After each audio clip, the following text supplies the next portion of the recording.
Welcome to Your College Bound Kid, Podcast for parents and families everywhere. Whether you have kids that plan to attend college or you have current college students, you want them in and you want them to graduate. You want a quality education that will give you a skill set that will make you marketable for the jobs of today and the jobs of tomorrow.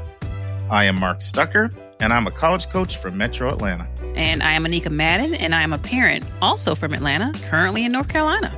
And I'm David Williams, and I'm a dad from Chicago, Illinois.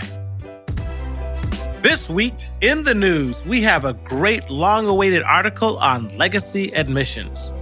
Our book chapter is How Do I Know How Much Loan Debt to Take Out for College? Our question from a listener: how do I know whether a summer college residential program will help my child get in that school? And are these programs worth the money? Our interview is with Carmen Chavez, a 12th grader from Miami, Florida, on what I did well and what I would do differently in my college admission process.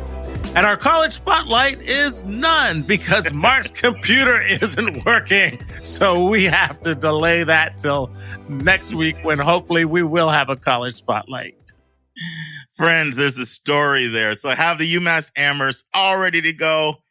5 to 6 hours of research in my notes, and it's in my laptop. I power my laptop up, and it is broken. That happened about 12 hours ago.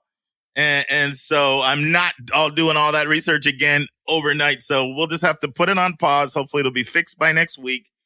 I know for a lot of you, that's your favorite section, but be patient with us. But there is some good news. Hopefully my sound quality is great because I'm using my wife's brand new MacBook Air for this. It sounds fantastic. It really does. And I got another brand new mic because I wasn't happy with the sound quality last week. So hopefully we're getting some good sound quality. And for that listener who was, go ahead, Dave. You want to say something? For that listener who was busting on us for that sorry sound, it was sorry. I hope we sound like we're in the same room now. Yeah. We had a great email from one of our most dedicated listeners.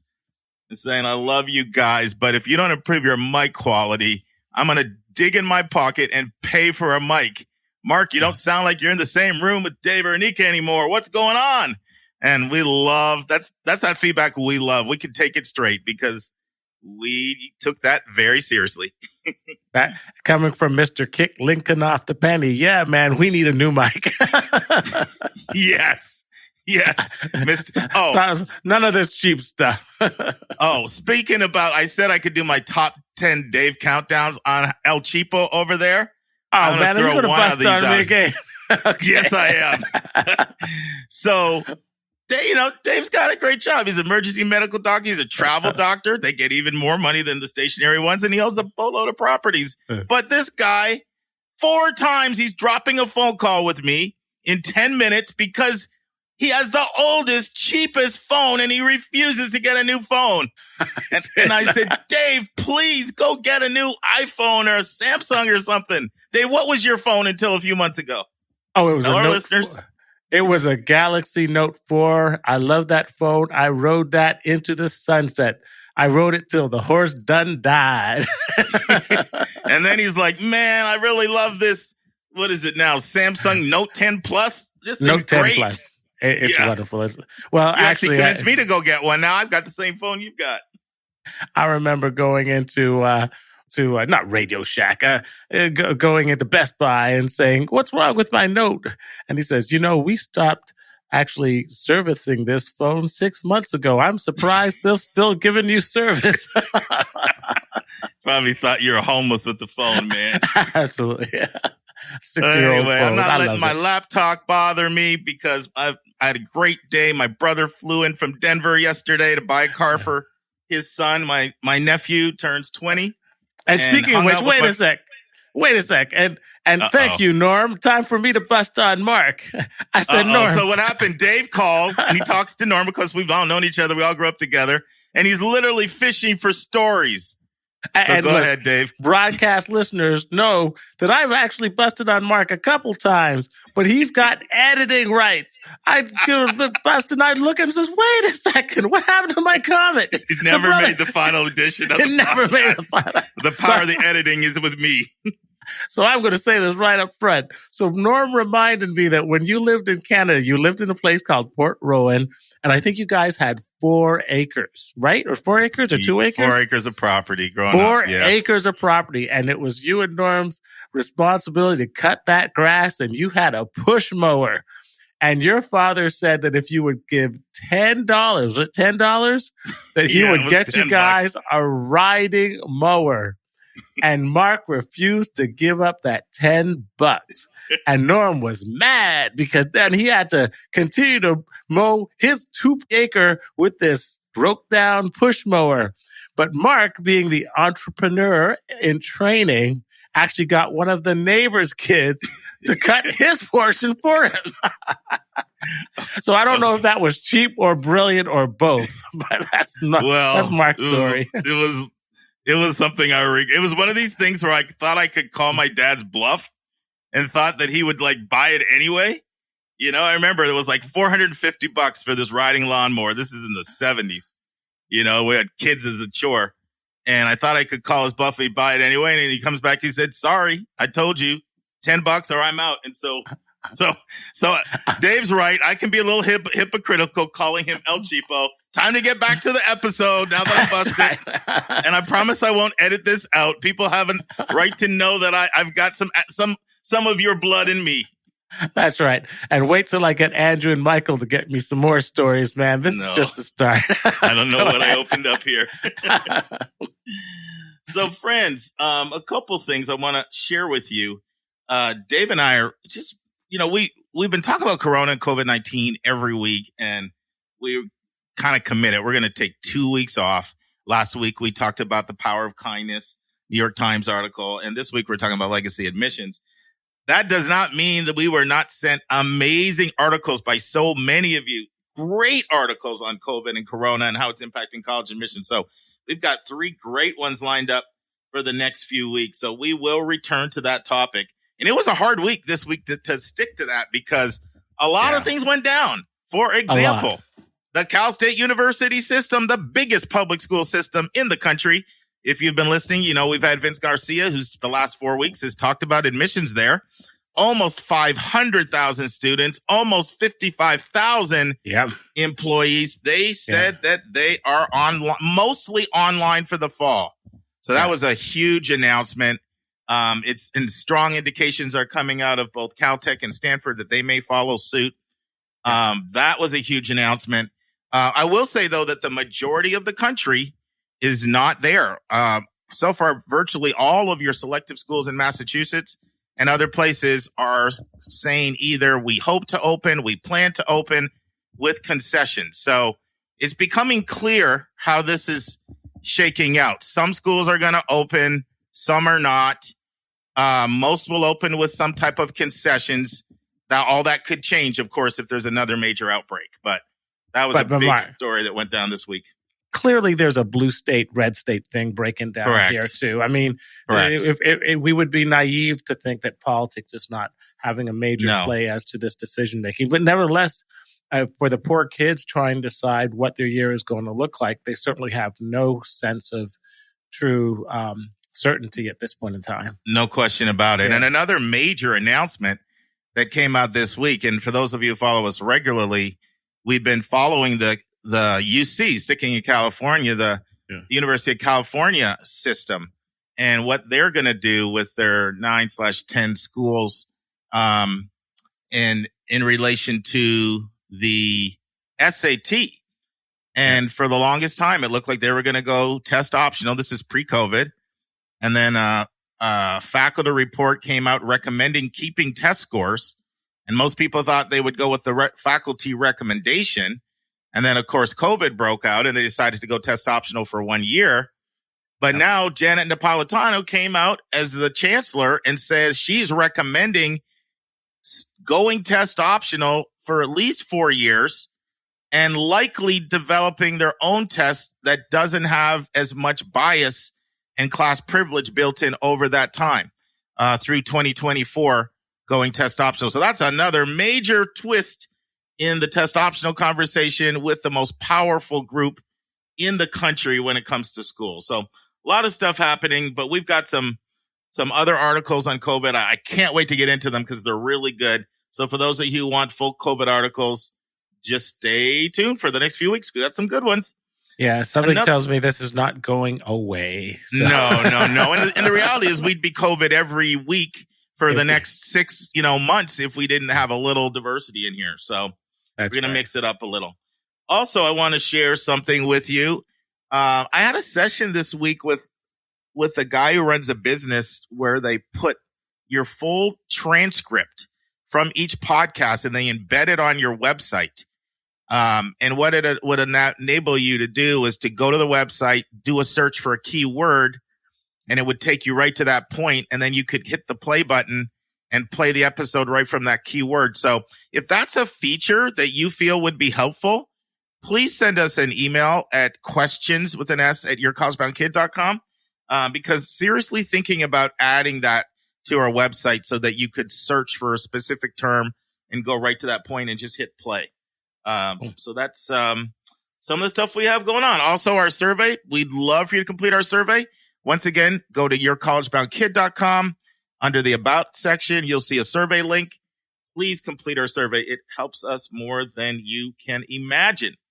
And for our admissions tip, we actually have 2 tips this week. I've got 2. one. Bonus tips.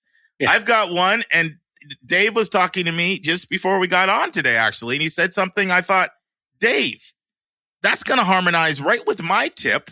So why don't I share a tip, and then I want you to share your tip. So you get double tips. So my tip is, for those of you who are considering taking out a student loan, the federal direct student loan, which is the best one, I've got some really good news for you. The federal direct student loan is a 1-year loan, but the rates change every year. And the rates come out just before June 1st. And with interest rates going down, this is great news for you borrowers who are considering borrowing.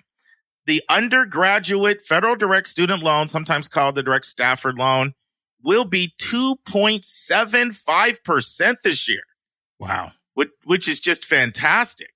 I mean, we're talking about on $1,000, we're talking about $27.50 of interest. And keep in mind the subsidized portion, you don't even have to pay the interest on that until 6 months after graduation. So that rate is down from 4.53%, which was last year's rate. It's just fantastic news. And the federal grad student rate will be 4.3%, which is down from 6.08%. So, and I'll talk a little bit more about the plus loans and some other loans next week. We're talking about that. But I thought that's great news for you that are looking to borrow. You can't get a better rate than that. Dave, you had a nice tip I liked as well. You want to chime in and share it? Sure. I'm at that age where all these young kids coming out of residency look like they're my kids, and I guess I look like all their parents. So half of them start calling me pops and dad, and they keep asking me for my advice. Grandpa's next, man. Grandpa, yes. Better I'm feeling old, man. Grandpops. I ain't that old. I ain't your pops. But anyways, they do ask me. One of the things that came up is some of them are starting their families. They're considering houses, and they want to know what house they should buy, how big it should be, what type of loans they should take, and what the outlook is for their real estate future. And the 2 things I like to share with them is what was shared with me. And I think the first was you should buy the smallest home that your ego can afford. And along with that, you should only make it a 15-year fixed. Never go for anything larger than a 15-year fixed. And there's 2 reasons for that. Why a 15-year fixed? Because first of all, with these low interest rates, there's absolutely no reason to go any longer than a 15-year. You should easily be able to satisfy your heart's desire with a great home. I don't care what part of the country, with a 15-year fixed. And more importantly, by time you pay off that home, your kids will probably be at the stage where they're starting to go to college. And then you could use that portion of your paycheck that was dedicated to your mortgage to then help finance their college education. You should have other things in line with their college education, but at least knowing that you don't have a situation of paying off a mortgage and college income gives you much more flexibility in the types of colleges your kids could consider. Yeah, no, well said, Dave. And friends, I bust on Dave a lot. We laugh and joke on here, but I can tell you that he walks the walk and talks the talk. So I've stayed in his lovely home before. I had a great time with him in Chicago, but he did this. He did the 15-year himself and timed it in a way to have the house paid off before Lauren had to go off to college. And so this is not just some theoretical abstraction that he's throwing out there. This is actually something that he has done and implemented. And I know many times in conversations with me, he said, I'm so glad I did the 15-year because now I don't have to pay for a mortgage and college at the same time. So yeah, good to you, Dave. The rates, I've never seen the rates so low. So just like the college loan rates, I mean, you just got to take advantage of these rates if you're in the position of buying a home at this time. Well, I just refinanced at 2.68 and it's a 15-year. And I'm actually paying several $100s more, probably about $300 more a month to make it a 12-year. Just get it done. And just one more comment on the housing. I was just hearing on one of the financial podcasts that, in fact, despite all the economic uncertainty, housing prices have not gone down. In fact, in many areas of the country, they're either holding their own or going up because the inventory has been low for the last 3 years, and it's gotten even lower as more and more buyers are pulling their homes off the market. So, homes are still a great investment, but please don't be sucked into overpaying, and please don't be sucked into overreaching with a 30-year when you should really be thinking of a 50. So under that. My mom gave me great advice when I was buying our house in Atlanta. She said, Mark, there'll always be something bigger and better out there. Resist the temptation to be house poor and let greed drive your decision. And the other thing she said, which is advice I give people with college admissions, figure out your maximum price point and don't budge. Stick to it. Correct. That's correct. Good advice as well. Just 3 tips this week. That's right. From the frugal man. Well, no, parsimonious man. I like the Lincoln. Man, I'm in that club too. Both of us busted. Yeah, you can call me Mr. Lincoln Penny. I think it's sort of there we go. To it. That's what I'll say. Brother Lincoln Penny. But I will say this, Mr. Lincoln Penny's been a very good businessman and made some very good business decisions over the years. I will give you that, Dave.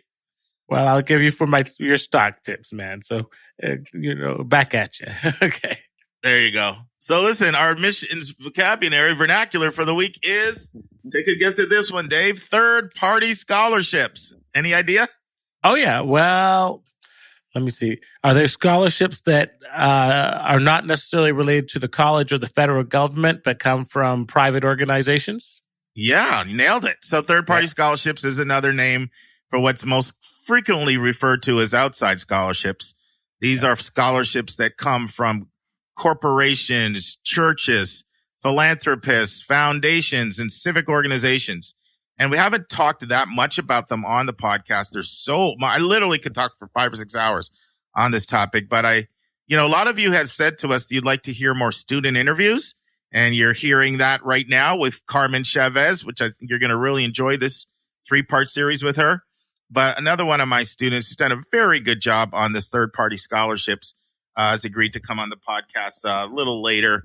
I told her, keep working and getting more, and then we'll have you come on. We've already got some great ones to talk about, but that should be an incentive. And so Kristen Mosley will also be coming on to talk about that in an interview, and you'll learn a lot of tips about how to win these third-party scholarships if you listen to that interview series. Let's turn to college hot topics in the news.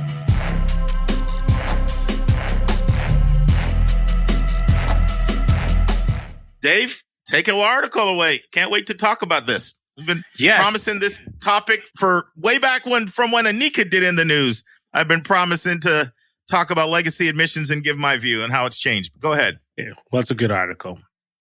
It's by a gentleman called Kery Murakami, and it's called More Scrutiny of Legacy Admissions. And he starts off talking about Michael Bloomberg at the time that Michael Bloomberg was still running for president during his ill-fated campaign. And one of the proposals he had was that he proposed barring colleges from federal funding if they did not give the information on their preferences in legacy admissions. And he contrasted that with Morton Shapiro, who is the president of Northwestern University, who gave the counterpoint that he thought that legacy admissions did play a limited role because alumni relations are needed primarily for the money and for the support they give the institution. He goes on to say that Michael Donnenberg, who is a major critic of legacy admissions and the director of an organization called Education Reform Now, says that legacy admissions are fundamentally unfair to minorities and lower socioeconomic groups in this society, and they disproportionately benefit both the white and the wealthy. And Bloomberg went on to say that 7% of students at highly selective colleges are low income. And the article also cited a study by a group called Opportunity Insights that said that if you gave low-income students the same 160-point SAT boost that's given to legacy admissions, then you would triple the enrollment of lower income applicants from 4% to 12%. And as proof of that, they looked at Johns Hopkins University that several years ago got rid of their legacy admissions. And before their legacy admissions, they had more legacy admits than Pell Grant recipients. But after they got rid of legacy admissions, they had more Pell Grant recipients than legacy recipients. So Bloomberg goes on to say that he really felt that schools should be held accountable and make public the percentage of their admits that are actually legacy admits. And they go on to say that Edward Kennedy in 2004 first proposed this in a bill that was defeated that said that federal funding would be tied to the schools making that information public.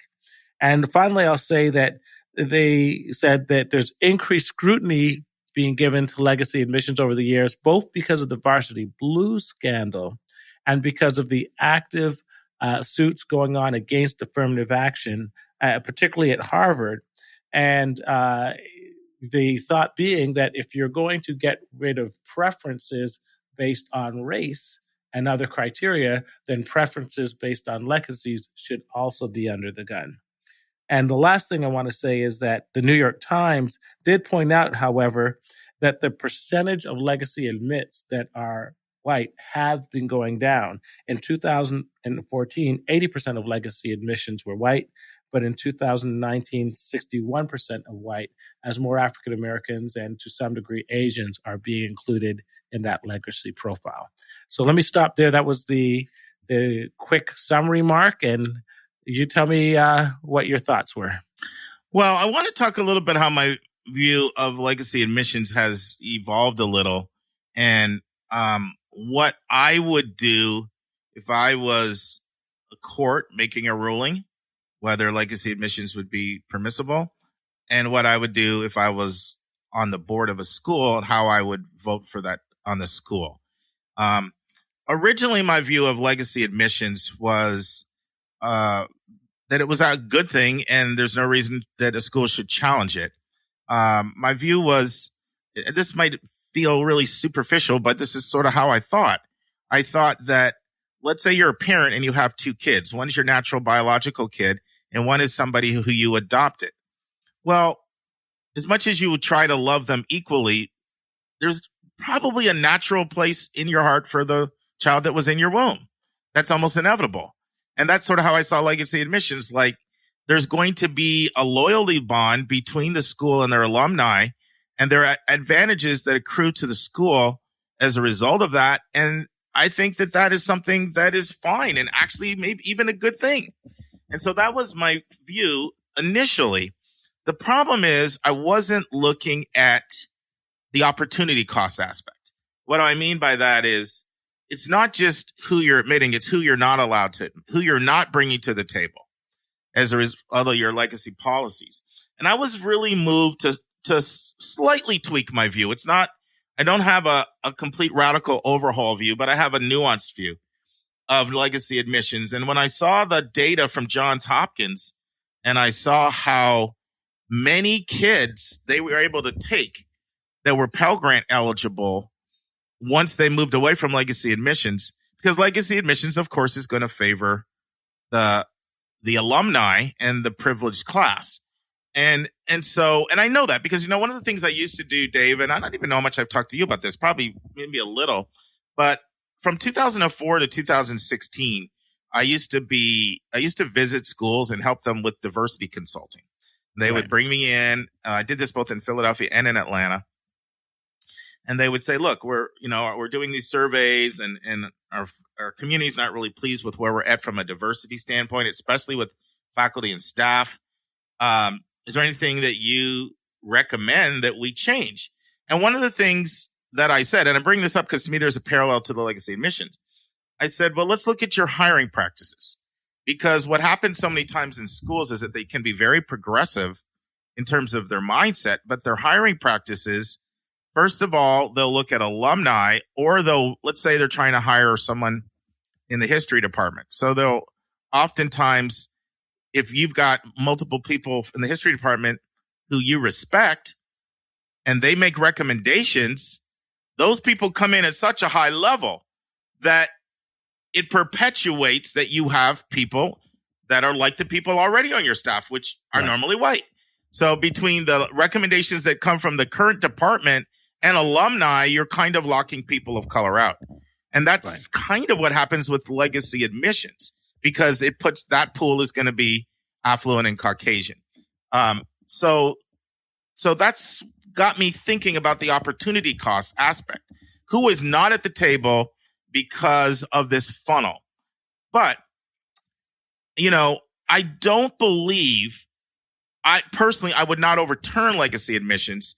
And the reason for that is I do believe that there are 2,300 four-year accredited schools out here, and they kind of have a right to do what they want to do in a lot of different areas. I respect the independence of what schools can offer, and you can pick and choose.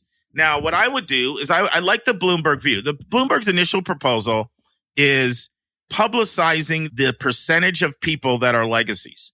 So, and making that really clear. So I would be an advocate of that. Like every school's got to put on, in bold neon lights, this is our number of legacies and this is our acceptance rate for legacies. I'm comfortable with that. And that has to be on there, just like net price calculators. And allow people to pick and choose whether or not they think that that's a good thing or a bad thing.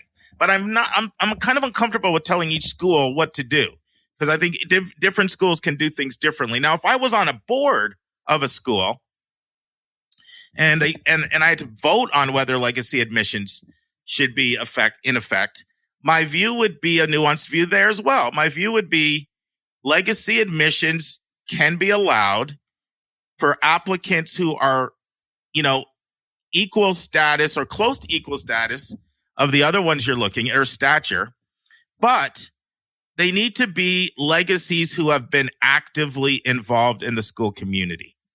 And so, Anika works at the alumni department in North Carolina A&T, and she's for legacy admissions because she sees what the alumni do to advance the institution.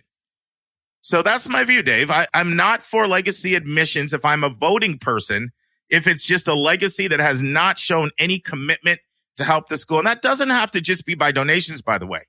It can be through organizing, it can be doing alumni interviews. It can be organizing class projects. But I need to see some evidence that you gave back. If we're going to give you some privilege, it's not just going to be because you went there. It's because you've proven that you're helping advance our institution in other ways. That would be my view as a voter. But my view, if I was making law, would be each individual school can come up with its own policy, but it's going to be crystal clear what each policy is. And if that works against you, then so be it. So what are your thoughts on that? Well, I'm sort of split. For one, true confession, I can't entirely say I'm against legacy admissions because I would be hypocritical. You really would. Because you were trying to work that Princeton angle with Lauren, man. I really was. And I wanted my daughter to go to Princeton, and I was very clear to you that I was willing to easily take the advantage that the legacy afforded. Interestingly enough, she was not. And I think that one of the things that worked against me in that was that she wanted to go her own way and felt that any additional advantage that she might have got from my going to the school somehow would have diminished her own accomplishments. So I understand that. And the other analogy that she pointed out that is a very common one when we look at civil rights is the analogy of two people running a race. But the problem is, if it's a 100-meter race, kids rarely start at the same starting point. So you take the average kid in society who's low income and the average kid who's middle or high income. You're giving that kid a 10, 20-yard start. You add in the fact that they might have tutors, that's another 10 yards, that they might have better schooling, another 5 yards. When you add in all the privileges that are associated with socioeconomic status, and it's a 100-yard race, the average middle class to upper middle class kid, regardless of their race, is coming in 15, 20, 30, 40 yards ahead than the average poor kid, whether that be a white kid or and I would argue it's even more than that. That's right. So then the point is do they really need the extra 10 yards of a legacy admit? So let me push back a bit. Yeah. Because, part of this is, are we looking at this through an individualistic frame? Or are we looking at it from the standpoint of what helps the institution? And one of the things that defenders of legacy admissions argue is it helps our institution. Now, certainly that can be through donations, but involvement. And another thing that I liked about this article, it did bring up the point that if legacy admissions was overturned, it wouldn't only impact selective schools. Some of the less selective schools, they rely on the admissions connection to be fully enrolled. They rely on that as a way of generating applicants who have some loyalties to their institution. So this is not only in the context of highly selective institutions. But Dave, critique my view. So I think, was my view clear or confusing? It's clear to a point, but here's where I disagree with it, especially with the highly selectives. Mm-hmm. They have so much money. Harvard and Princeton and Yale they will never be without money. There will always be billionaires and gazillionaires who want their name on the college library or the hospital that's just going to be throw money their way. They've never had a fund drive where they haven't exceeded that fund drive by a factor of 2 or 3. So I just don't buy that these institutions need to add the prospect of legacy in order to maintain themselves and to thrive going forward. They'll think of more creative ways for people to give them money, and they're going to do just fine. So when you counterbalance that with how it perpetuates the inequalities that already exist in the society, I think that the critics have a point, and it's hard to support legacy admissions when looked at all the other advantages that legacies have. The bottom line is your parents went to an Ivy League institution. From that, they probably got a very good start in life and were able to give you everything. So having everything, why do you need even more to get over with all the other people in society who didn't have a fraction of what you were given? Well, and that's why my personal view is I want to see how you as an involved alumni have advanced our cause. You're not just going to just the fact that you went to XYZ school, designer brand school, automatically have these advantages bequeathed to your kids. But if you're the person, like one thing that A&T does, which I love, is they tap into all their alumni and they host kids for co-ops, paid co-ops. Or, and so that to me is giving back to the institution and advancing the institution. But shouldn't they be giving back to the institution because of the character that institution instilled, a character of altruism and giving, that it's not based on what can you do for me? It's like, I'll give you money if you get my kid in. Can't they just give to the institution because they believe in the concept of giving? Yeah, but I'm talking about what advances an institution too. And we also want to be careful not to conflate two things here. Right. Because development admissions and legacy admissions are different, even that they're oftentimes grouped together because oftentimes it's an alum who gave a lot, so it's development and alumni, right? Right. But development admissions is a whole different topic, advancement admissions.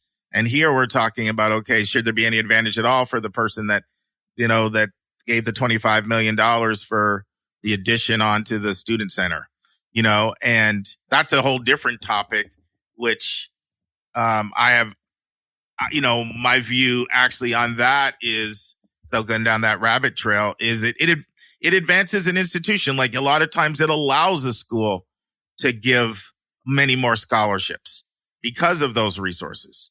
And now that doesn't mean that there's no standards at all for those people. Like one thing Shapiro said at Northwestern in his defense of legacy admissions, and I think that this could get lost because the article was written kind of comparing and contrasting Bloomberg and Shapiro, right? And Bloomberg was saying, I need to have it publicized, what your policy is. And he was open to, if you wouldn't do that, he was open, but once again, this was as if he was going to be president, to removing all federal funding if you don't get rid of it. Right. But one thing Shapiro said is using legacy admissions as a tiebreaker, he thought was valid, but taking a legacy kid who was clearly a weaker applicant over somebody who was stronger, he was not an advocate of. And I think that's a really important distinction.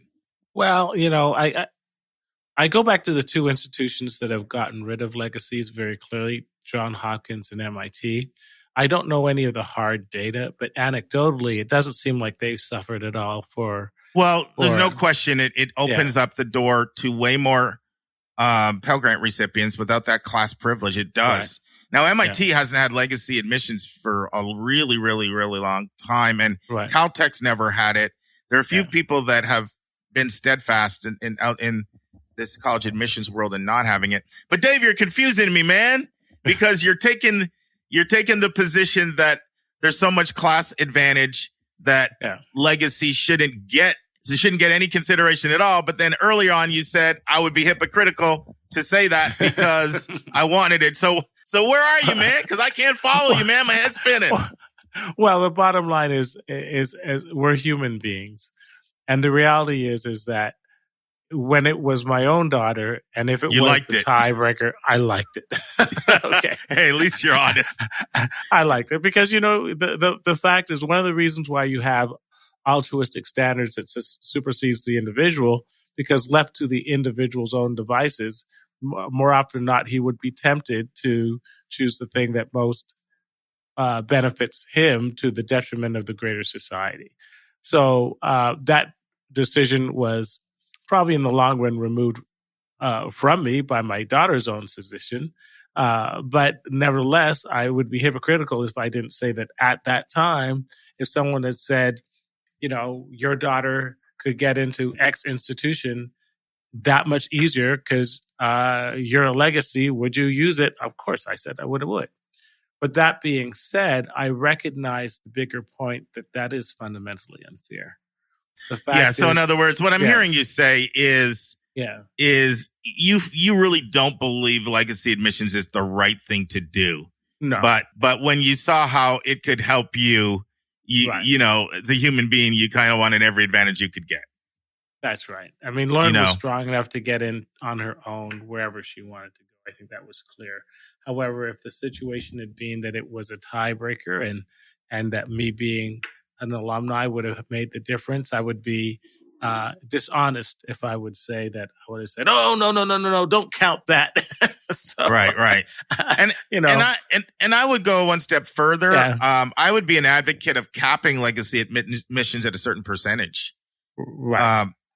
So I'm really more into the camp. Now, once again, I'm differentiating me as a Supreme Court judge then I really do feel like individual institutions should have the right to do this, and that should be a factor. And you should know about it. It should be clearly publicized. And if that's a reflection of a value system that you don't like, then maybe you go somewhere else. That's me as a Supreme Court judge. Me as a board member, I only want it in tiebreaker cases, and I only want it for families that have shown that they are advancing our institutional mission and our cause. And I'd be okay with putting a cap on it. And I'm not sure right off the top of my mind what percentage cap that would be. So remember when we talked about athletic admissions? I kind of had somewhat of a similar view. I'm not against athletic scholarships, but I'd be in favor of a cap so they don't just completely dominate the culture. I think at the time, the numbers I threw out, and I was just really thinking out loud, probably lower than the numbers I would have now on athletic admissions, because I do think athletes bring a lot to a college campus and strengthen it in a lot of ways. But I also think some schools go overboard. So what do you think about that, Dave? You have a cap, and it needs to be in tiebreaker situations only, and it needs to be for people that have family lines that have demonstrated not just financial, but in other ways. Maybe it's through, like I said, what A&T does, bringing kids on and hiring them, setting up a program like that, or lots of different things, in alumni interview or things like that. You made a commitment to that. I think those things, I am looking at it not just individually, but I'm also looking at it, what can advance your institution. And I'm somebody who likes to give schools a fair amount of freedom to make some of these decisions. And what can happen over time as the culture changes is the schools can change. So when I first started doing this, Dave, there was not any real tracking of the percentage of Pell Grant students that came in, nor was it seen as a negative against your school if you have very, very low Pell Grant percentage. Now that's actually a stigma against a school, that you're just an enclave for a certain social class and you lack socioeconomic diversity. And I don't know if I want my kid to go there. And a lot of the families I work with, even wealthy families, they make it very clear to me, I don't want my kid to be around a school that's got a bunch of homogenous rich kids. And so that's, But Mark, go ahead, share your thoughts. The problem is these numbers are just ridiculous. I mean, as Bloomberg points out, 7% of kids are low income, 4 to 12%, 4% in this other study. And you and I know that even among minority kids, the fact is the vast majority of minority kids that are getting in are actually middle class. No, that is a problem, Dave. It's a problem at the most selective institutions. There's so many barriers to entry that involve class privilege. Right. And I'm not just talking about the fact that you just having highly educated parents in of itself is a huge advantage. They're your primary teachers. Right. But those families are going to put their kids in the best schools. They're going to have the best subject tutors. They're going to hire, spend the most money and get the best test prep tutors. They're going to put their kids in the best extracurriculars so that their extracurriculars just look amazing. And now you come in and you can be the bassoonist that they can't find, or the oboist because you paid $50,000 to $100,000 on oboe or bassoon lessons for 10 to 12 years, or you spent you spent 15 to 20 grand on volleyball a year since 7th grade. And so you're coming in through that. All of these things are reasons why, at the most selective institutions, you have such a lack of social class diversity. And one of the things I'm hearing you say is, and I think it's a really valid point, that there's going to be a lot of alumni from these schools who are going to be really strong applicants because of all of these class privileges. And there's almost no way to diversify your school more if you don't remove that impediment. Maybe I'm hearing that. Maybe I'm not. That's exactly right. Because when you look at the extent of the inequality of opportunity and income in the United States, we have become fundamentally a caste society. I mean, the comparison to the United States is not to England. It's almost to like India, where you have people who are born into castes, and the chances of breaking out from one caste to the other is so difficult because everything is arrayed against you. And once again, it's like if you have a kid whose daddy went to Harvard or Princeton and has gone to the best private schools and has had all the tutors and has been able to go to the summer studies program overseas and so forth, and he's got all this, he's 50 yards ahead. Why does he need an additional boost from being a legacy? If that kid isn't good enough to get in on his own merits after all that you gave him, then he doesn't deserve to get in at all. And, granted, I'm being hypocritical here because I recognize that when I was in that position, I would have given that advantage to my daughter. But the reality is, in looking in the big picture, do I think that's an appropriate advantage? In light of this article, I can't honestly say it is.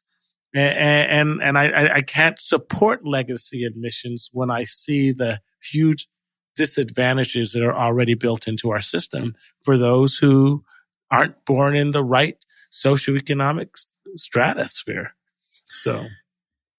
Yeah, I mean, you make some compelling points. You make some compelling points. I still am an advocate of respecting the autonomy of individual schools to make some of that say as opposed to dictating it to them. But I think you make some compelling points. And I mean, these are very, very difficult topics, Right. This is not an easy conversation. Not at all, Right. Not at all.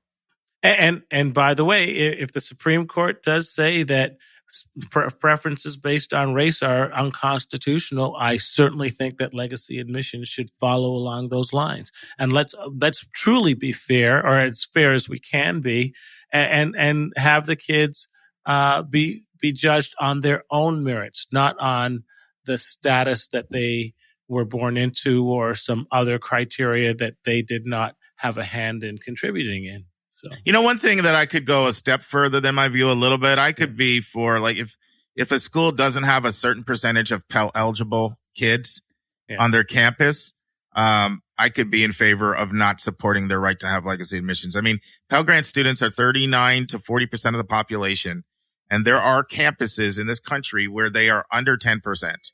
Under 10%. And that's just completely unconscionable and unjustifiable. Right. And, now part of me, I will say this.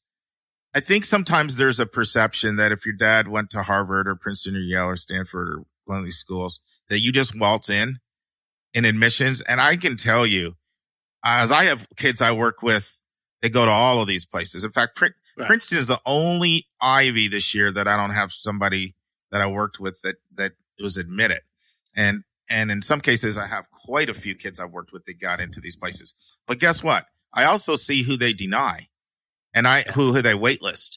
And I can tell you at the highest level, it is extremely hard to get into even with legacy status. Like it really is incredibly high bar. So that's another reason why I'm probably a little sympathetic, because I feel like at least some of the institutions, I'm not really seeing them abuse that, because I've seen also some extraordinary alumni kids that don't get in to the most competitive schools. But one thing I want to say, you got to respect MIT. They really beat to their own drum. They've done things differently in so many ways than other schools, and they're not a follow the herd school at all. Like they have not bought into the legacy admissions thing. And, and they would argue it's worked well for them.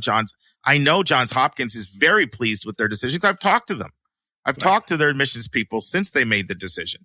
Right. And they like the students that they're able to admit. So any final comments, Dave, before we put a bow on it? No. And once again, this was a big topic in 10 years ago. It sort of died down. I think the Varsity Blues scandal really brought it to the fore. And while Varsity Blues was a slightly different spin on things, I think the big point is that we're a society where money seems to talk and money seems to be able to trump so many things. And that this just speaks to people trying to return to a fundamental sense of fairness, to give the people who truly need it a shot. And No, and I sense respect is, the position you're taking. As you know, I'm a huge fighter and believer in access, educational access. Right. It's a strong passion of mine. Right. It really is.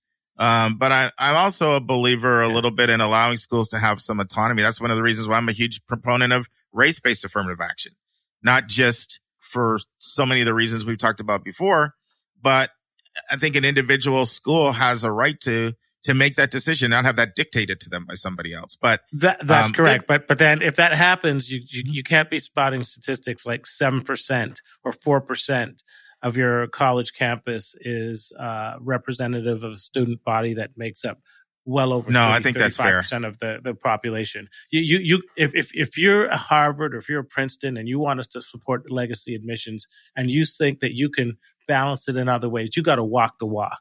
And I think the point of Bloomberg is that let's see the numbers here.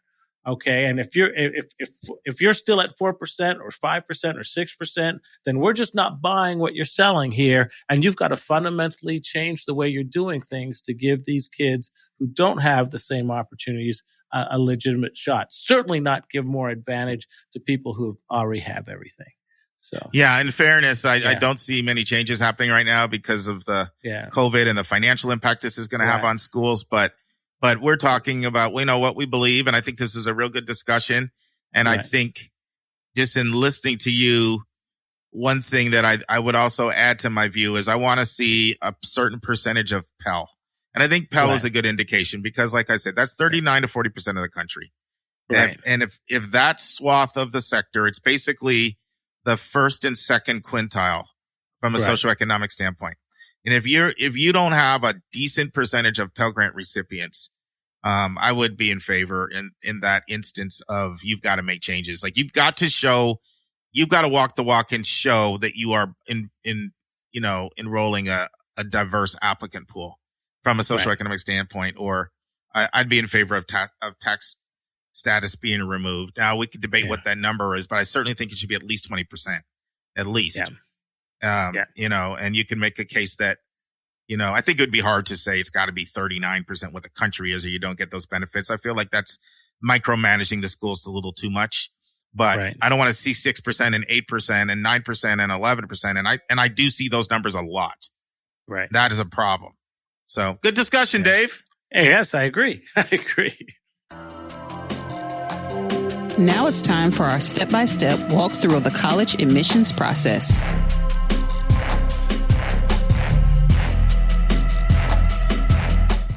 Okay, Anika Madden, what's new in North Carolina and what's new in Anika world? It's almost graduation time for Miss Janae and Nicole. We've got, the 24th. How many days is that from now? Let's just call it a week. Yeah, well, 7 more it's less days. than that. I think it's 6 days. Yeah, the math is right. I'm doing here. And what about you? Do you have responsibilities at A&T for anything like that, or is that outside your realm? No, that's outside my realm. Thank God. No. I just get to watch those festivities. But they did all kinds of fancy stuff. Obama came on and they did like a general HBCU program across the country, some big spectacular virtual thing. But don't have to do that stuff. Yay. Just worried about that. Good for you. Well, my brother and Norm, our family, we buy all our cars from this place actually very close to where you lived when you were in Union City. Oh, really? It is like Car Central down there. Yeah. Like right over where Shannon Mall used to be. Mm-hmm. And so I bought 3 cars there, and my brother buys his cars there. So he called me up out of the blue. He's like, I'm giving my son a car for his 20th birthday, and I've got a ticket, and I'll be there in 48 hours. Oh, goodness. Wow. Okay. So he flew in. He got an amazing Toyota Highlander limited edition with all the bells and whistles. So got to hang out with him. It was so awesome to see him and reminisce old times. So life is good. Awesomeness. All right, friends, we are looking at chapter 121 in a book I wrote called 171 Answers to the Most Asked College Admissions Questions, where we take one chapter a week and just discuss it. And so this week we are looking at an important question that people often ask, which is, how do I know how much loan debt to take out for college? Anika, you've read the chapter. What were your thoughts, questions, insights? Take it away. I did read the chapter. And let me tell you, well, first of all, the first thing that jumped out at me when I read this, as I was reading this, was that you mentioned that you recommend amounts based on whether the student knows what they're going to major in, when they actually start college. So that in itself is kind of fascinating. I'd love to drill down on that a little bit more. But it kind of it segues into the way. So let me just start off with this, and I'm gonna let you dive in on that. Sure. Because basically what you're saying is, let's just say the kid does know what they're going to major in. So you're telling it's a pretty simple formula that you came up with, and it's taking doing the research on the entry level salary that you will be making in your relative field. Yeah. Obviously a couple ways to do that. And my, of course, favorite is the Occupational Outlook Handbook. Yep. I mentioned that. And I also mentioned PayScale is another really good source for that. Payscale.com. Mm-hmm. So you take that base, that starting salary, multiply that by 80%. And then that is your recommended amount for all 4 years. But I do want to pause here because that's kind of fascinating. So let me ask you this first question. So are you saying that if a kid doesn't know if they go in undecided, when they start school, do you anticipate that they're going to be in school longer than 4 years? Well, that's, there's always a possibility of that, right? There is a possibility of that. But this is the maximum amount I recommend for your undergraduate loan debt. And I'm a little conservative. I'm more conservative than most other people that do what I do, college coaching. In fact, I've gotten even more conservative actually since I wrote this book, because most of the time what you'll hear people say is one of two things: either a flat amount, period, irrespective of a major,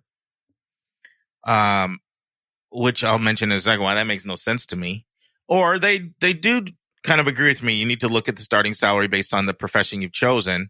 But the most common thing you'll hear people say is 100% of your first year pay. So they'll say, like, if you're going to make $45,000 coming out, then you can borrow up to $45,000. That's what the most common prescriptive advice is from private college coaches, or even school counselors, that do this. It doesn't have to be private. It could be school-based or private-based. That's the most common thing you'll see if you survey a bunch of people or read a lot of literature on this topic. Okay. And in my book, as you've said, I say 80%. And I've gotten even more conservative now. So now I say 80% of your net pay, which is different than your gross pay. Right. And I'm just trying to protect people from long-term debt, which is just such a hindrance. Now, I do mention that I see, you want to talk about the extremes that I talk about, the two extremes I see out there, Anika? Well, basically that the student say, or the family will say, oh my God, I don't ever want to hear the word loan come out of your mouth ever again.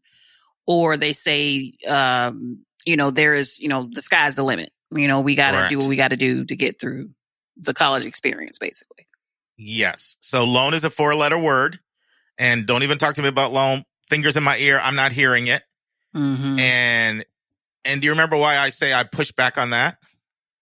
Well, I remember you, doing the comparison between, okay, if you are going to invest in a auto loan or a mortgage, how could you not see this as an investment? Number one, knowing that even an auto loan in itself, depreciates over time. Right. That's exactly what I was hoping you'd say. So most of the people that say I will never do LOAN, don't even bring that 4-letter word in my presence. They have no problem with a mortgage or a car loan. And to me, they're revealing their priorities. The absolute best things you can ever do is to invest in yourself. So I challenge that. But the other extreme I also get, which is, we just have to do this. I promised my kid they can go wherever they want to go. They think they're a bad parent if they don't let their kid go to their dream school. And then you're talking about people taking out $60,000, $80,000, $100,000 for undergrad. That's ridiculous also. So those are the two extremes that I challenge. Now, I will always say the best possible thing is to do what Miss Janaea Madden did, which is go out and get scholarships and get the whole thing covered. Right. If you can pull that off, do that. But most people are not able to do that. Now certainly there are families that have the whole funding covered and they don't need to ask their kids to do it. They've saved through 529s or through their salary and they have the money to be able to do that. But not everybody, of course, we know is in that situation. That's the ideal, but the ideal is not always the real. Right. And And to me, it's ridiculous to go with the one-size-fits-all approach. And one of the examples, you probably remember this, that I used in my book is, the average pay for a social worker in Houston is $32,760. Whereas a second example is an average first-year pay for a chemical engineer in Houston is $58,853. So you just have much more capacity to be able to pay back when you're making more money. It's just kind of basic. Mm-hmm. So it doesn't make sense to me to sort of go with the one-size-fits-all approach. Mm-hmm. Anika and I are so grateful for everyone who has financially supported our podcast. It allows us to pay our staff and cover our other auxiliary expenses involved in having a weekly professional podcast. At the start of every month, we're going to start sending a special gift to anyone who financially supports your college-bound kid. I will be sending our donors this bonus content once a month directly to your email. The bonus content will be between 10 to 15 minutes in length. Usually it will be a college-related topic that I'm passionate about. Occasionally, it'll be another bonus hot topic in the news segment. Sometimes it'll be an answer to a question that one of our listeners submits to us via email. And you'll receive these monthly audio blogs for a gift of any amount. We know that $5,000 to one person is $5 to someone else, and we don't want your budget to be a hindrance to you receiving this additional bonus content. So if you want to support our show, just go to yourcollegeboundkid.com and click the donate button. And if you've already financially supported our podcast, you will automatically start receiving this bonus content via your email. This bonus content is our way of letting our financial supporters know in a tangible way how much we appreciate you. And if you have any questions at all about our monthly bonus content, just send your questions our way. That's to questions@yourcollegeboundkid.com. Once again, questions@yourcollegeboundkid.com. And how about your... say, if you don't know what you're going to major in, then use the federal direct student loan limits. I think they're good in a general instances for someone who's undecided, which is $27,000 over 4 years. Mm-hmm. That's a good basic guidepost for people that don't know what they're going to major in. And that is, of course, we're going to talk about that in episode 124. That's my favorite loan, other than some state-based programs, which sometimes can blow that loan away. But you're going to say something, Miss Anika. Well, even now I've got another point that comes up. Speaking of these undeclared majors. So how long do you think it should take for a student to decide what they're going to do? Like end of freshman year, beginning of sophomore year? But usually end of sophomore year is normally when you need to declare a major. It's, that's the most standard thing you'll see. So halfway through your undergraduate experience. Okay. So that's the most common model. The other thing I was about to say is your really important point in here is that, okay, don't start off planning to be an engineer and base your loans on that. But then you switch to a social worker in your third year. Where you're not going to be and the problem is that, the problem is nobody plans to do that, but they just think they're going to like something and then they don't like it. Mm-hmm. So really what I'm saying is if you're going to go with one of these higher income professions, let's say you're looking at like Georgia Tech, for example. A lot of people come out of Georgia Tech making $75,000.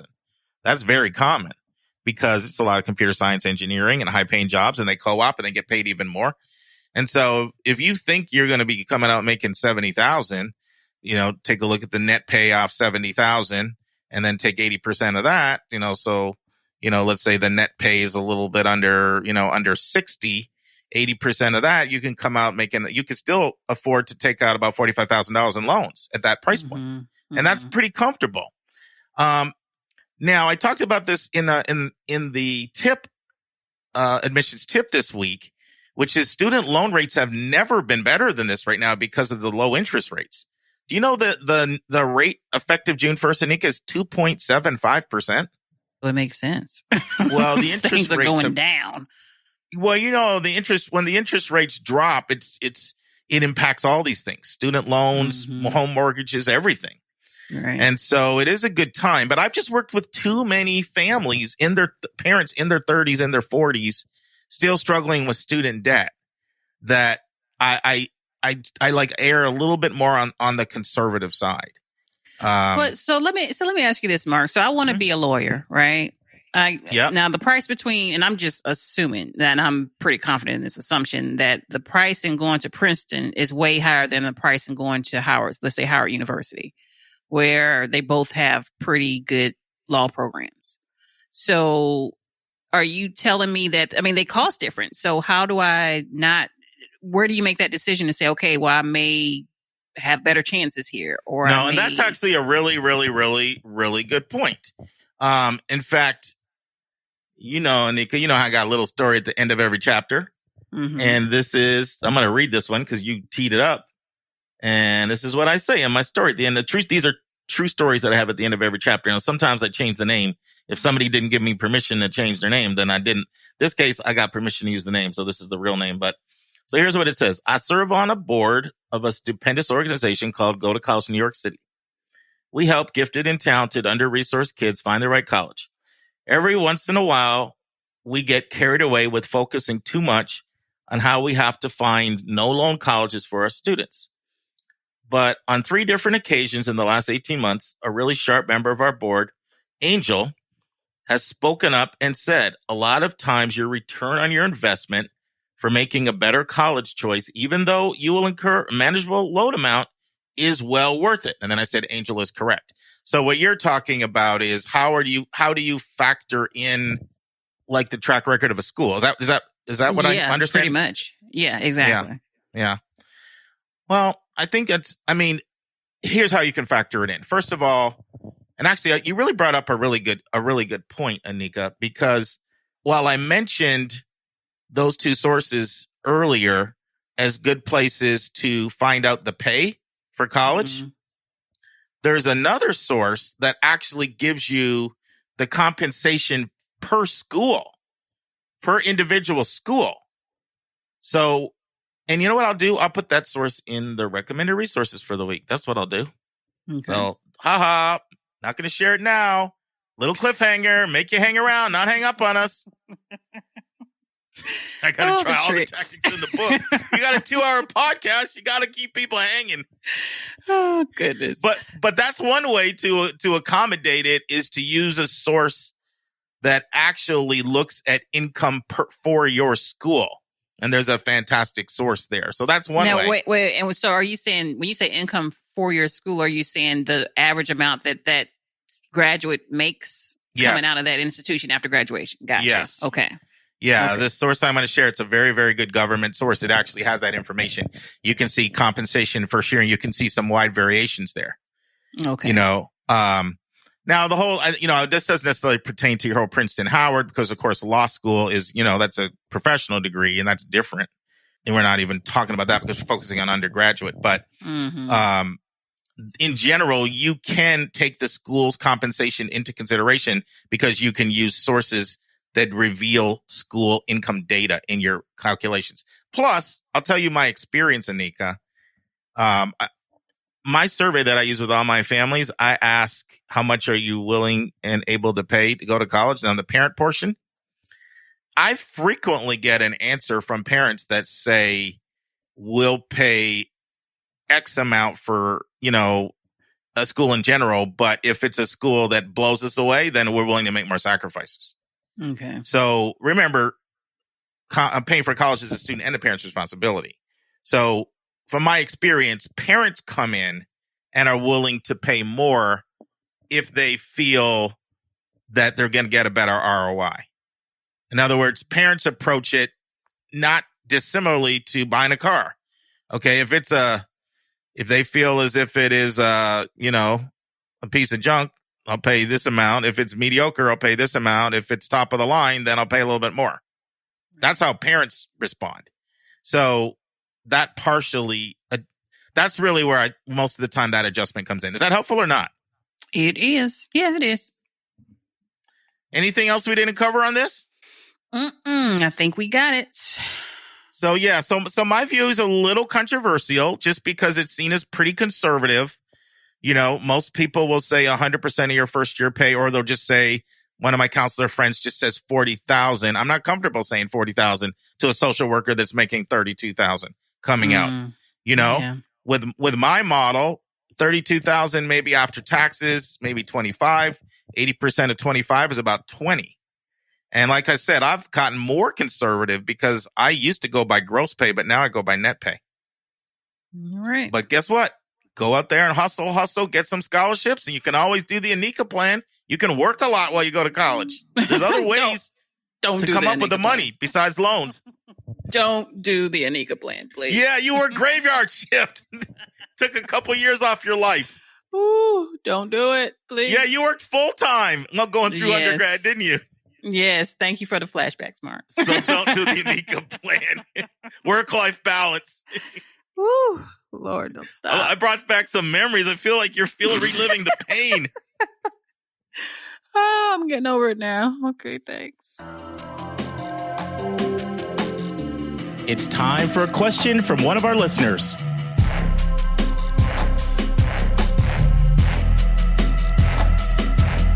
Okay, Mark, this week's question comes from Greg in New York. Greg, I hope you're doing well up there, sir. It says, how do I know whether a summer college residential program will help my child get in the school they want? And are these programs worth the money? Great All right. question. So this is going to be a very nuanced conversation. I'm going to start with the positives because there's a lot of positives, but then there's also some negatives, and I'm definitely going to chime in on that. So the positives are there are just some absolute fantastic pre-college programs out there. There really are. And the general question of are pre-college summer programs worth it is kind of like saying, is college worth it? Like, there's so many colleges, like some of them are definitely worth your money, and some of them are probably not worth your money, right? There's varieties. And that's true for these pre-college programs. Some of the things I love about pre-college programs are things like learning to separate from your parents and you're learning to live in a residential community. All those things prepare you in the same way boarding school does, Anika, for when you actually have to do the real thing. Learning to meet people who are completely different from you, who you are. Learning not to abide by rules and policies in a residential setting. And other things like figuring out whether or not a major may be good for you. You think you're interested in computer science, maybe you want to do coding? Try a coding program. Not sure if you want to go to art school or not?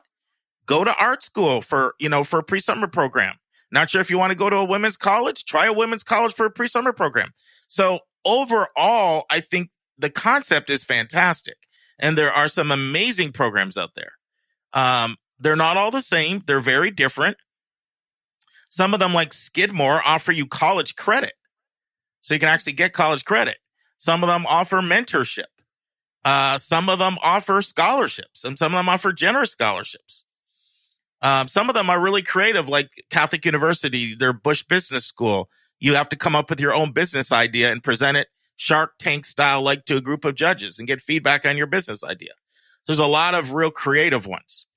So that's the good part about them, is they can be amazing experiences. And I guess before we say more, Anika, both your son and my daughter both did Davidson's July experience, and I know for Karis that was an amazing 3-week program. Any thoughts or comments? Anything you remember from Jalen doing that? The exact same. That's how he basically solidified that was the place for him.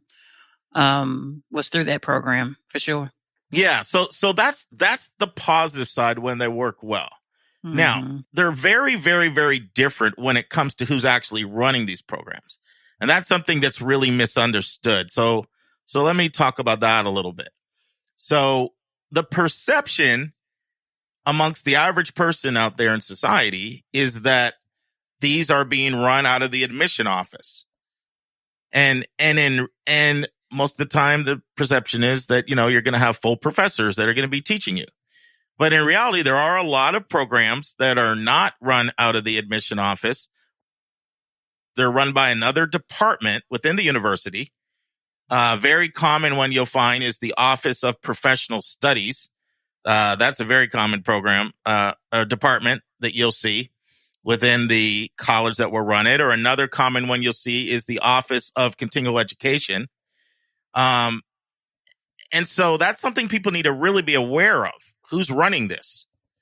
Another thing that people need to be aware of is that facilities are vacant over the summer. So this is oftentimes a cash cow for the universities. It's a way of getting revenue. And there are schools that are pulling in over $5 million off of their summer programs. Oh, wow. Yeah, just over the summer. And, and the other thing to be aware of, and now I'm going to probably, actually, let me make this comment. Another very common thing you'll see is for outside companies, outside organizations, not even like the Office of Professional Studies, to be running the program. So you'll have outside organizations like, for example, the Junior State of America, JSA. They run civic engagement programs, and many, many other organizations rent the facilities out from the university, and it's not even being run by anybody within the college. And that's something people need to be aware of. It can still be a great experience, but this is where the deception can come in, and this is where these programs can be controversial. A lot of the designer name colleges, Ivy and Ivy peer type schools, your Georgetowns, your Johns Hopkins, and, your Carnegie Mellons, and then, of course, all your Ivies and many other schools that I can mention as well as selective liberal arts colleges. What they oftentimes do is they use the prestige of their name to put a price tag on their programs that, is highly controversial, because parents oftentimes are seduced into the bragging rights of their kid going to the program and the perception that they think their chances of getting in are enhanced.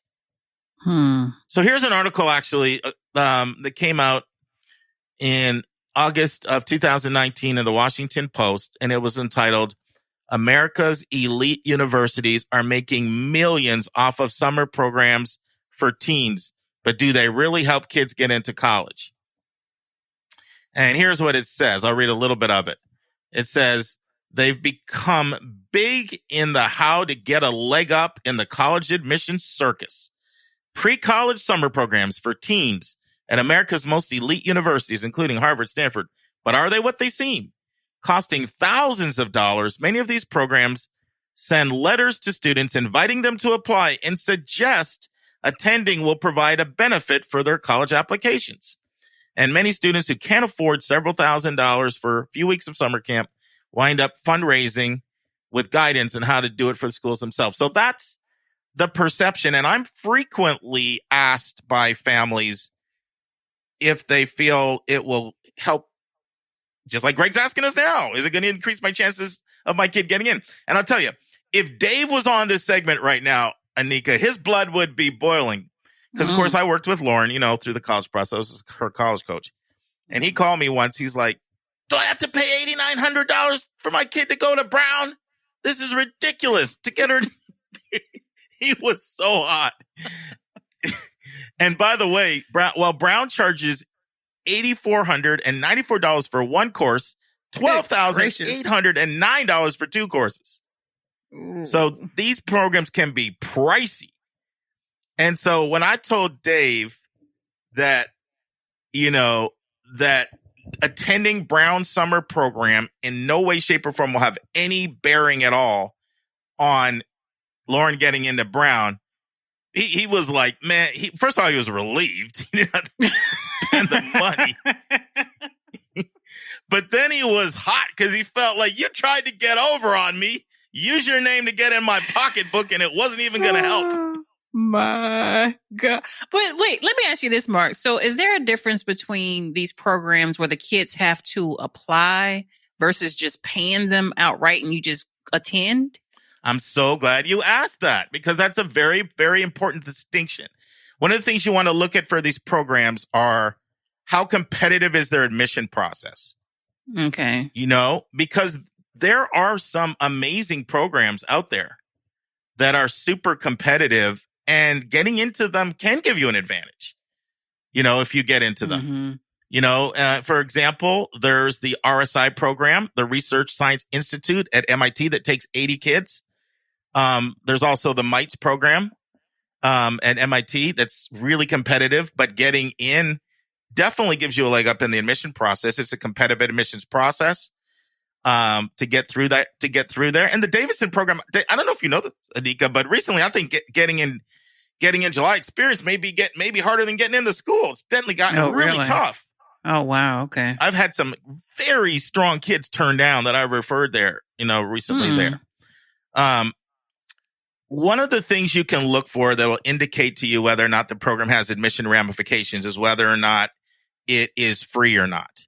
The best programs actually that are used for an admissions perspective are usually either free or nominal cost. Okay. The other thing, like the thing about all these expensive programs is they basically take the B student. And they they ask for a transcript, but take a B student. And those schools aren't taking B students. But they want to have a big enough pool and a funnel because, take Brown's program, they have 5,000 kids that come through there over the summer. So they want to have they don't want to make it too selective because they're cash cows that help pay, put money in the coffers for a lot of other things that people want to do over the summer. So you're saying that they're going to take a B student in the summer, but that same B student is not going to make it through their normal A requirement for the regular admissions. Correct. And while they don't come out and explicitly say, your chances of getting in to designer school are better as a result of attending this program, a lot of times they don't assertively debunk that. And it's just kind of a common perception that parents have. Sure, if my kid's on the campus, they're going to see how much I love them and I was this, that, the other. It's certainly going to help. And so in most instances, you can't accuse them of just outright being unethical because they're very careful with their lawyers, not to say your chances of getting in are better. But a lot of times they don't debunk that, and it's just a common perception that's out there. I do feel sometimes it's inappropriate. I'm sorry, but I'm going to call Columbia out unless they've changed their website recently. Columbia has some very misleading language when they describe their program that would have anybody thinking that it's going to help.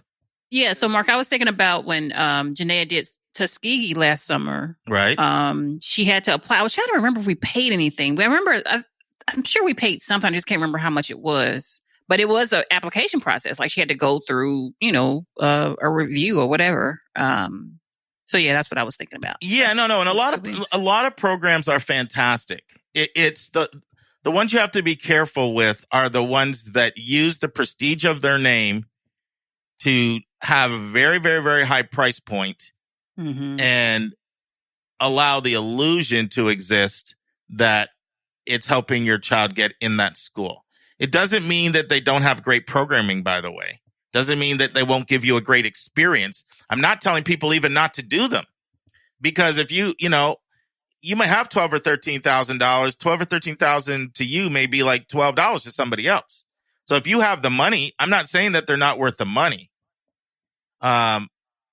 Because they can be incredibly enriching. And another thing that I will say is there is value to just spending time on a campus and learning the area around the campus to ascertain whether or not you feel you would be comfortable there.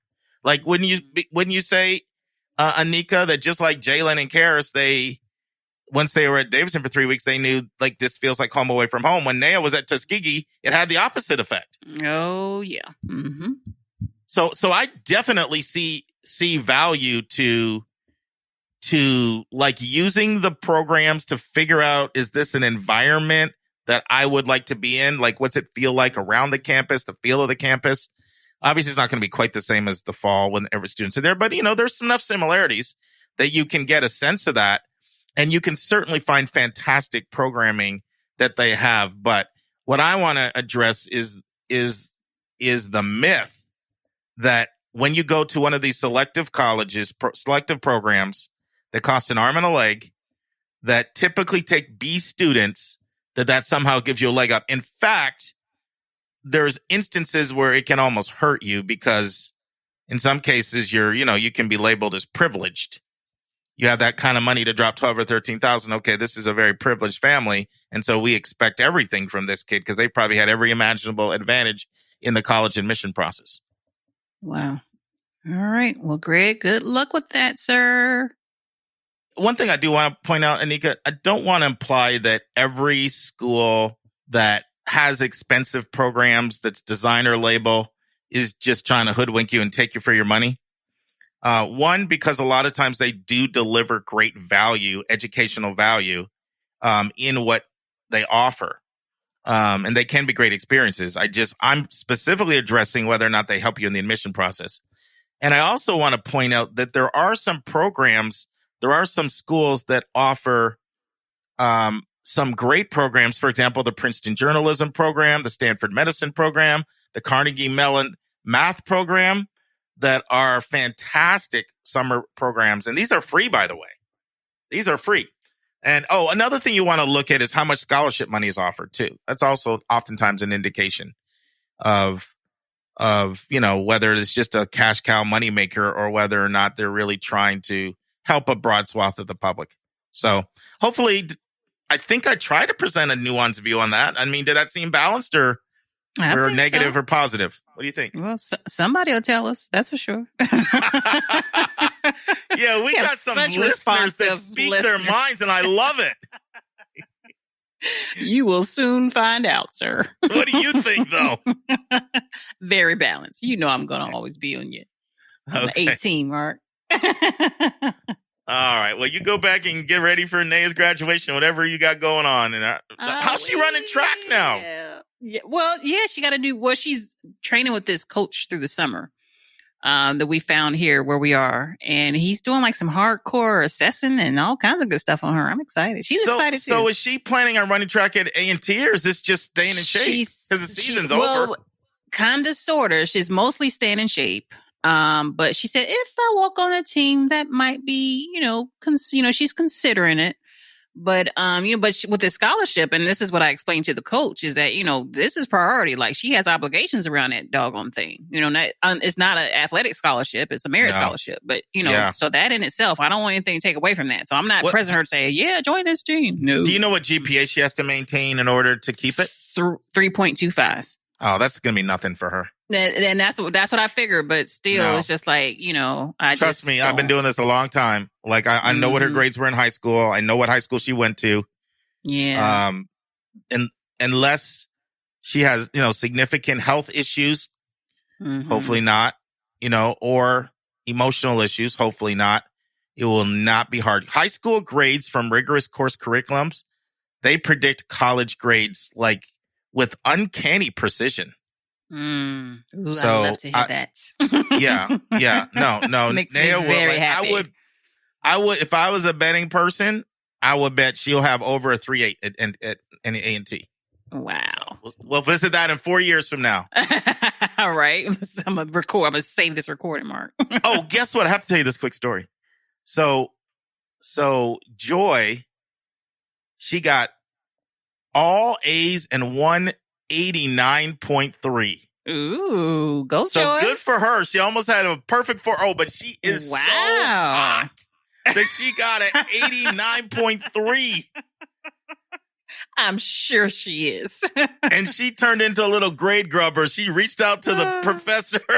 Oh my goodness. She's like, is there anything I can do for extra credit to get one more point? That is awesome. Go, Joy. Keep asking for it, girl. I told her, I said, that's very good, Joy. It's still like whatever, 3.8 something or whatever. And 1.7 points away from a 4.0 at UGA. So I'm proud of her.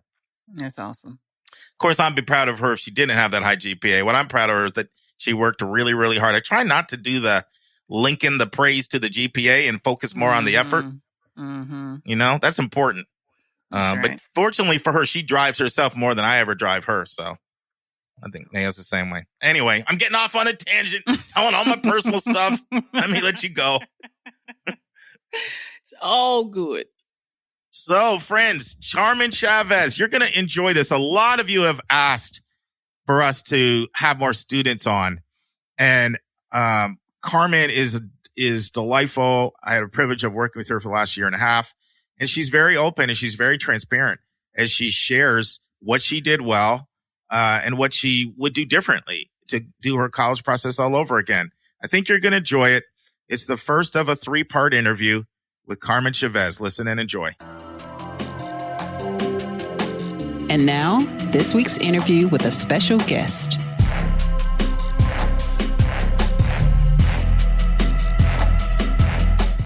Okay, friends, I am with Carmen Chavez from Miami, Florida. How are you today, Carmen? I'm great. Thank you.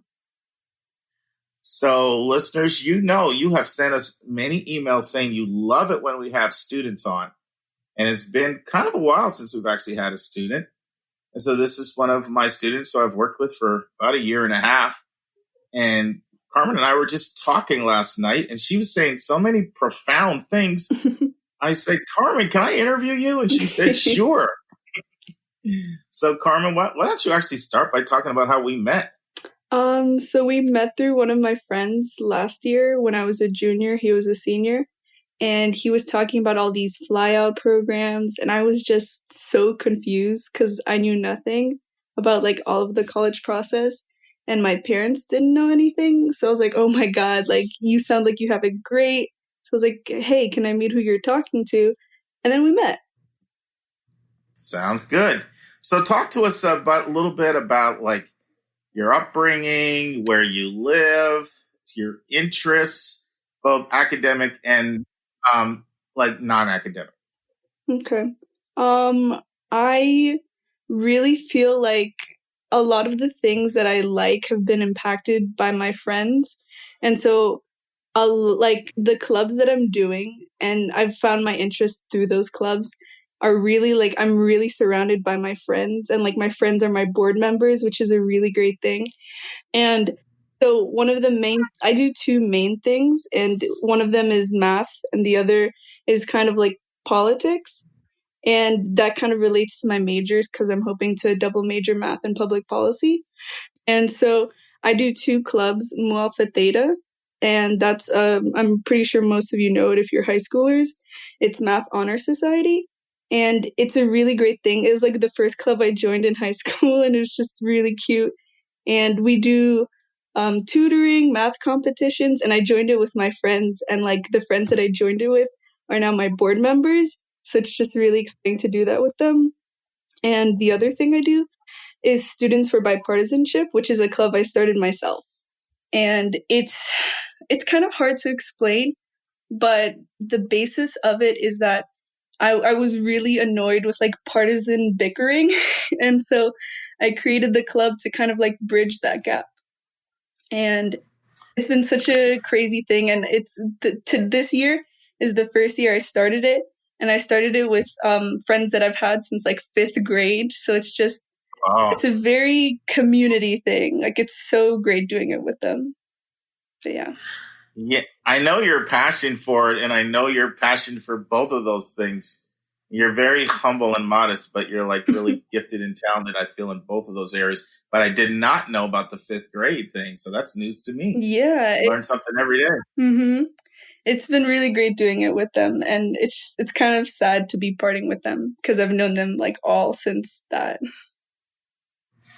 So talk to us a little bit about like where you live. Have you lived there all your life? Like tell us about your high school. I have lived in Miami basically my whole life. For like the first few years, I was born in California, but I don't really remember that. But so basically have been in Miami my entire life. And I have like been to school in the same area my entire life because I first went to a K through 8, and that K through 8 is right across the street from my high school. So it was kind of a no-brainer to go to that high school. And there's also like a college in that same area. It's like one street, and it's really, really cute how like there's just so much community in that small little area. So a lot of my friends I've known since that K through 8. And anybody who is a basketball fan will immediately recognize the name of your school. So tell us the name of your school, Carmen. Alonzo and Tracy Morning. Yeah, exciting. I only really learned about him and how he went to Georgetown recently, which is kind of surprising.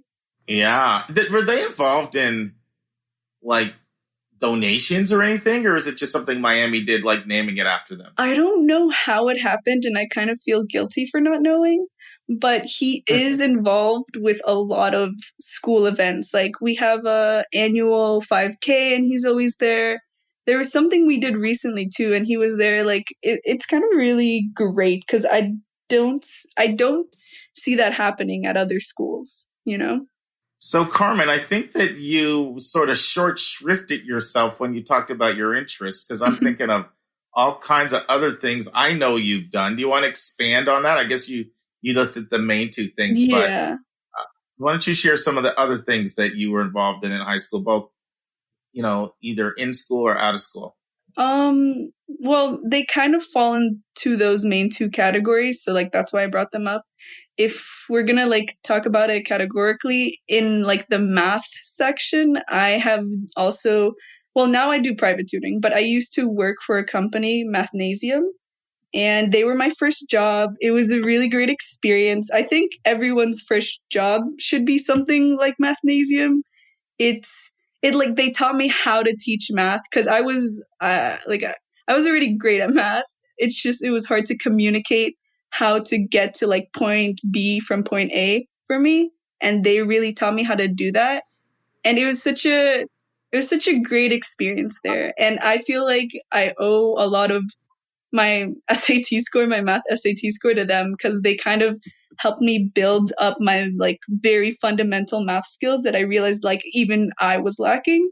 And I got to teach kids that were like, I think the youngest kid I taught was like, I'm going to say 7. And I got to teach like kids, well, I don't want to say kids, but people who were older than me in calculus, pre-calculus. So like from basic like adding and math fundamentals to calculus, like I got to have that great experience of teaching them.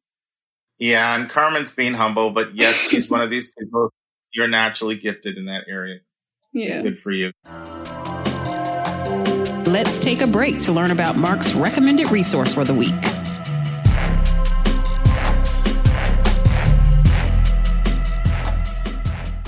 Friends, for the recommended resource for episode 121, I admit to being a little impish and not disclosing it in our conversation with Anika, but here you go. It is the College Scorecard. Now, this is a government website that allows you to track a lot of information and compare colleges along many factors, such as cost, graduation rates, admissions data, and the pay of their graduates, both the pay in general and the pay by major. Now, there are a few ways that you can actually find salary information by major, by school on this website. First, just use the search bar, enter any college you're curious about. Next, you'll want to find the tab that says salary after completing by field of study. Then you're going to want to click field of study, and you will see the pay for that school by major. Secondly, you'll also find a spreadsheet that says most recent data by field of study. And you'll find all kinds of data, including pay for each degree for each institution. The one problem I have found with this website is that a sizable number of colleges decide to suppress this information and choose not to share it, presumably because they may not like the numbers, but I don't want to stand in judgment. But for those who do share it, it is a goldmine. We will put the link in the show notes. We'll now return to my interview with Carmen Chavez, a high school senior in Miami, Florida, reflecting on what she did well and what she would do differently. She had to do it all over again in her college search. Now talk about some other things you do, because I remember you doing water polo. I did. So when I've always loved swimming, and I only thought about it non-recreationally at the beginning of high school, because again, my friends were like, oh, we're going to do swimming, and we've been taking lessons like the summer before. And I was like, okay, for sure. So I started doing it with them, and I found that I really, really loved it. And so at the beginning of the season, swimming in 9th grade, I was the only one of my friends who kind of stuck with it because I guess they didn't like it that much. But I love being in the water. Like, it is my favorite thing to do. And like during quarantine, it's been so hard not to swim. It's kind of like, it's my favorite kind of physical activity. So it's been really, like, I've been in withdrawal.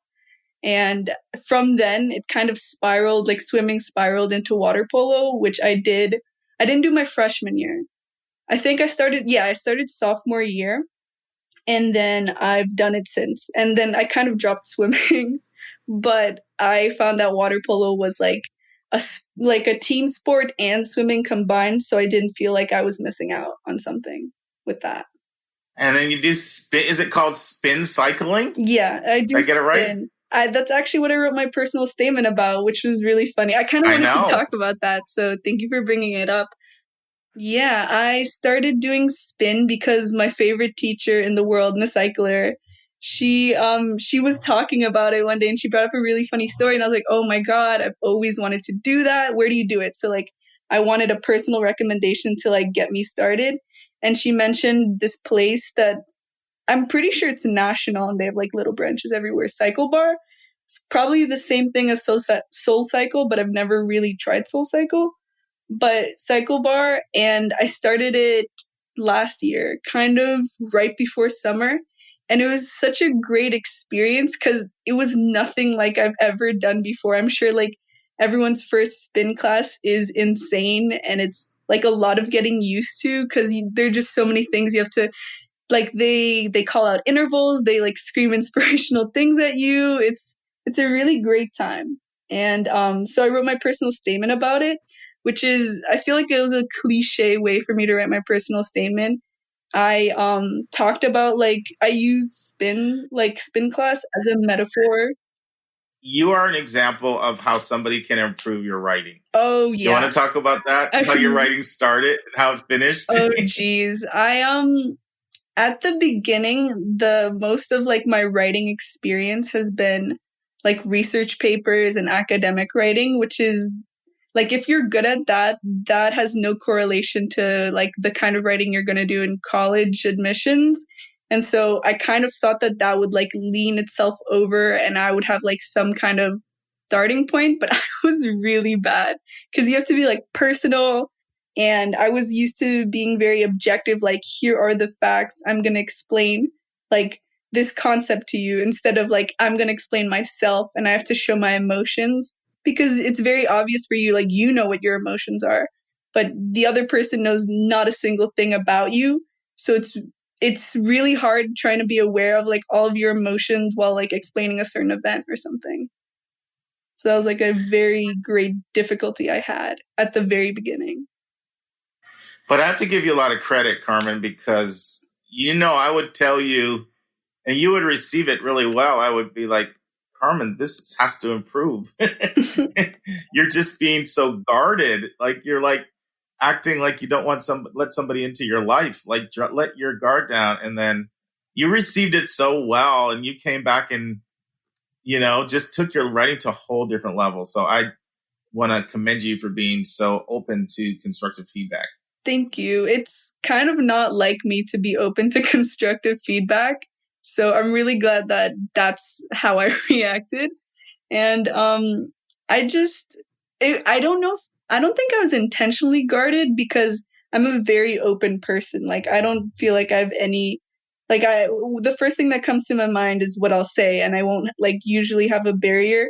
But I kind of had that like unknowingly when I was writing because I was just so used to being objective, and it was like very interesting, like the process of putting your feelings into writing.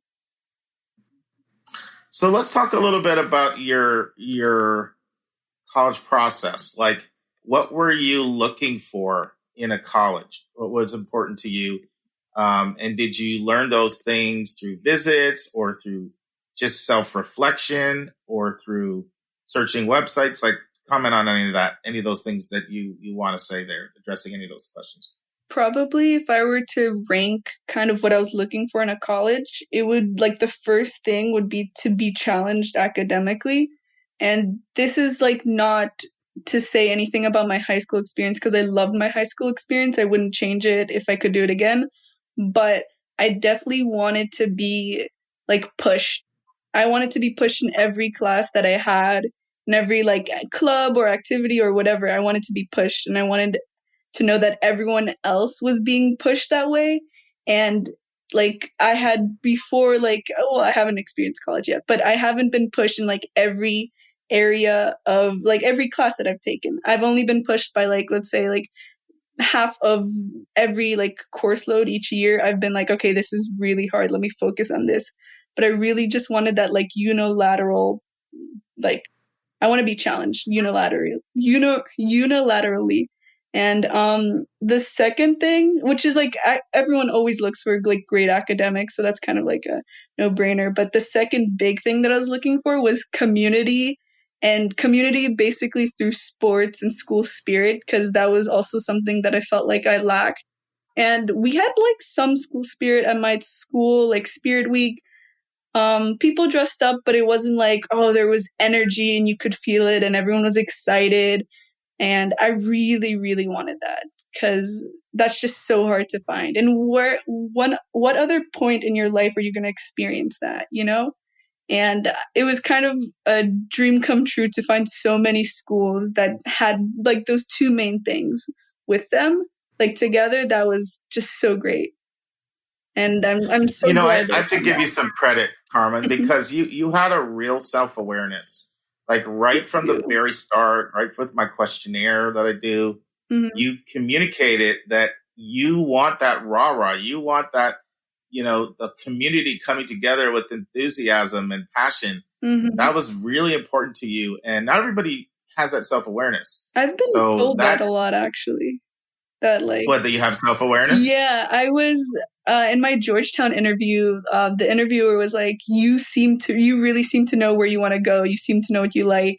And that's really hard to find at someone your age. And I was like, thank you. Like, I didn't even realize. I thought this was the standard and I was just supposed to meet it. So I met it, you know?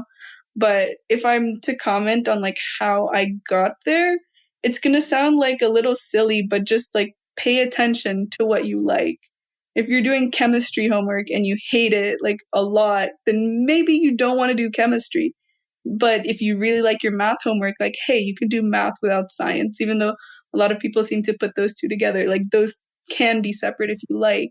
And it's just a process of paying attention to the little things. Like, what homework do you really enjoy, you know? Like, do you like arguing with people? Maybe you want to like go into this area. And I've just always tried to pay attention because I've always wanted to be a person who knows what they want. Next week in the news, the public in public college could be endangered. Mark and Anika will discuss what is the PLUS loan. Our question from a listener is, any advice for juniors on activities they can do this summer to stand out on their applications? And this comes from a Facebook question. And our interview is part 2 with Carmen Chavez, our senior from Miami, Florida, on what I did well and what I would do differently in the college admission process. And our college spotlight will, Mark's computer, God willing, will be UMass Amherst. You better throw that God willing in there, because hopefully I can get it fixed within a week. That's right. By the way, I'm brutal on We're giving it the Mandarin prayer. Yes. I mean, Dave, I don't know what I do wrong, but this is like, you know, it's $1,000 computer. I've had it for like 9 months and it's like broken on me already. And I'm on my 5th mic. I don't seem to be having success with mics. You've got the same mic. Anika's got the same mic, and I got the mic, and mine doesn't work. What, can I give my Mr. Lincoln Penny story now? Sure. Well, so Mark says, Dave, you really got to get a new computer. So what do? I go to Best Buy and get the cheapest computer you can possibly get. You really did. I get a $258 Lenovo. I don't know even what it is. Yes. And it works beautifully. Yeah, he sure did. Got this cheap computer. I'm like, Dave, can't you like spring for like a MacBook Air or at least a good Dell? Or like 800 to $1,000. Come on, man. You can drop that. And he's like, no, I don't want to spend more than 300. 300's my budget. I go to the Best Buy guy. What type of computer you got? So what's the cheapest? That I'll get. Yeah, and your sound quality's been better than mine. I've been jealous. That's right. Like Dave's wife, Frida, says this, like, everything this guy touches just turns to gold, man. Got the Midas touch. No, I just got the cheap computer, and it works.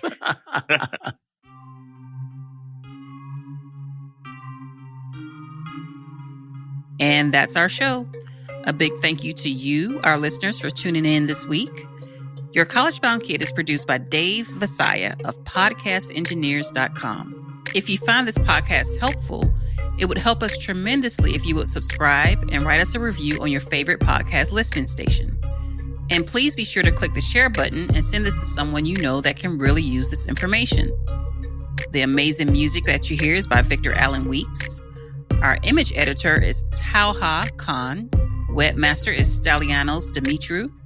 And marketing designs are by Kimberly Blass.